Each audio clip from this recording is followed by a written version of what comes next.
할렐루야, 주님의 평강이 여러분과 함께하길 소망합니다. 지난 시간 우리는 룻의 아들이자 다윗의 할아버지인 오벳의 탄생에 대해 함께 살펴보았습니다. 오벳은 모두의 축복 속에서 태어났지요. 마을 사람들은 오벳을 향해서 베들레헴에서 유명한 자가 되기를 원한다. 이스라엘 중에서 유명한 자가 되라고 축복해 주었습니다. 하지만 오벳은 그렇게 되지 못했습니다. 정작 그 축복을 이룬 것은 오벳이 아니라 그의 후손 다윗이었습니다. 그런데 흥미롭게도 다윗이 그 축복을 이룬 덕분에 오벳 역시 덩달아 유명한 자가 되었습니다. 여기서 우리는 오벳이 비록 살아 생전에는 그 축복을 이루지 못했지만 후에는 축복을 이루게 되었다는 것을 알 수 있습니다. 오늘은 어느덧 룻기 마지막 시간입니다. 우리는 룻기를 통해서 사사시대가 어떠했는지 살펴보았고, 그러한 시대 속에서도 신실하게 믿음을 지켜나간 나오미와 보아스, 그리고 룻에 대해서도 살펴보았습니다. 그리고 무엇보다도 모든 역사를 주관하시는 하나님의 큰 그림에 대해 함께 나누었습니다. 오늘은 하나님께서 어떤 방식으로 그 섭리를 이루어 나가시는지에 대해 살펴보고자 합니다. 먼저 알아야 할 것은 하나님께서 섭리를 이루실 때 사람을 사용한다는 사실입니다. 이것을 흔히 하나님께 쓰임 받는다라고 말하지요. 그렇습니다. 하나님께서는 우리를 사용하셔서 뜻을 이루어 가십니다. 룻기는 사사시대에 하나님께 쓰임받았던 사람들의 이야기였습니다. 그런데 가만히 생각해보면 어째 좀 시시하다는 생각이 들지 않으시나요? 하나님께 쓰임받았다고 하는데 뭔가 좀 거창한 게 나올 줄 알았더니 고작 고부간의 끈끈함 혹은 남녀 간의 사랑이 전부입니다.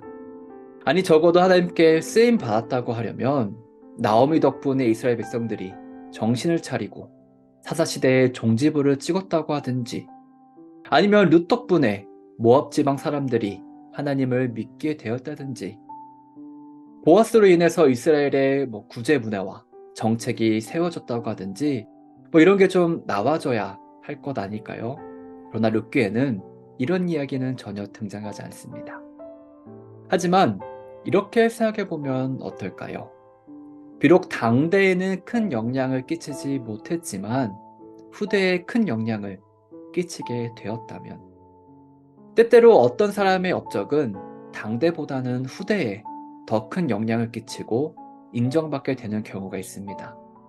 나오미와 룻과 보아스가 하나님께 쓰임받았다고 하는 이유가 바로 여기에 있습니다. 이들은 다음 세대로 신앙을 이어주는 징검다리 같은 역할을 했습니다. 나오미에서 룻으로, 룻과 보아스로 이어지는 믿음의 연결고리는 이스라엘 역대 최고 왕 다윗에게로 향하게 됩니다. 그리고 마침내 만왕의 왕이신 예수 그리스도까지 이어집니다. 여기서 우리는 하나님께 쓰임받는다는 것이 꼭 당대에 빛을 발하고 꽃을 피우는 것이 전부가 아니라는 사실을 깨닫게 됩니다. 때때로 하나님께 쓰임받는다는 것은 당대가 아닌 다음 세대에 끼친 영향력으로 평가받을 수 있습니다. 우리는 성경에서 이러한 예를 얼마든지 찾아볼 수 있습니다. 혹시 요게벳이 누군지 아시나요? 성경에 딱 2번 나오는 이름입니다.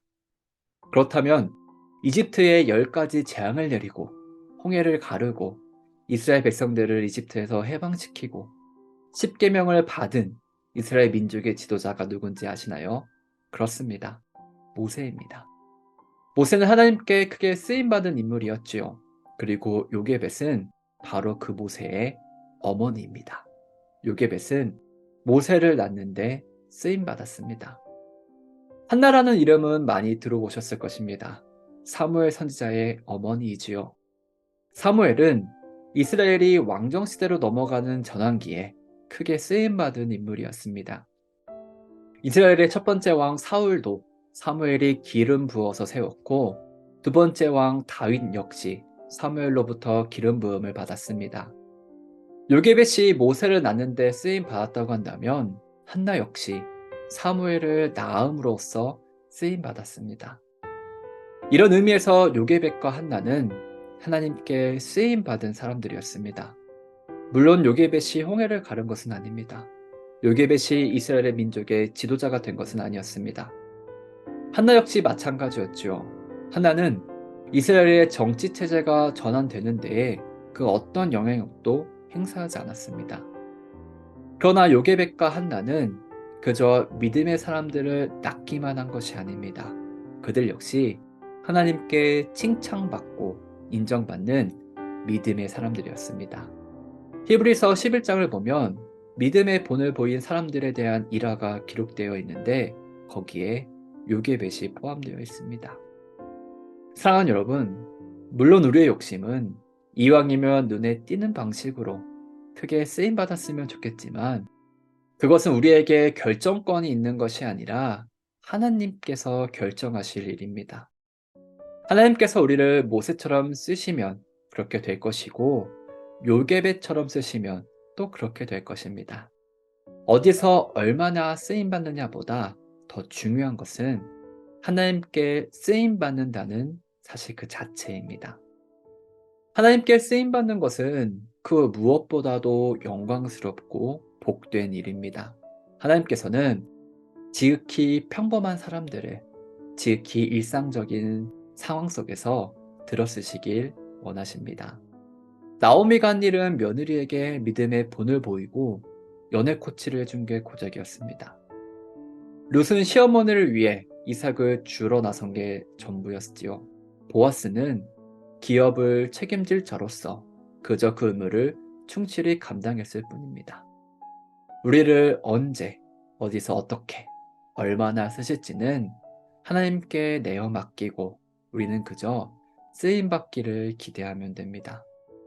그리고 하나님께서 쓰임받는 유일한 길은 믿음의 사람이 되는 것이지요.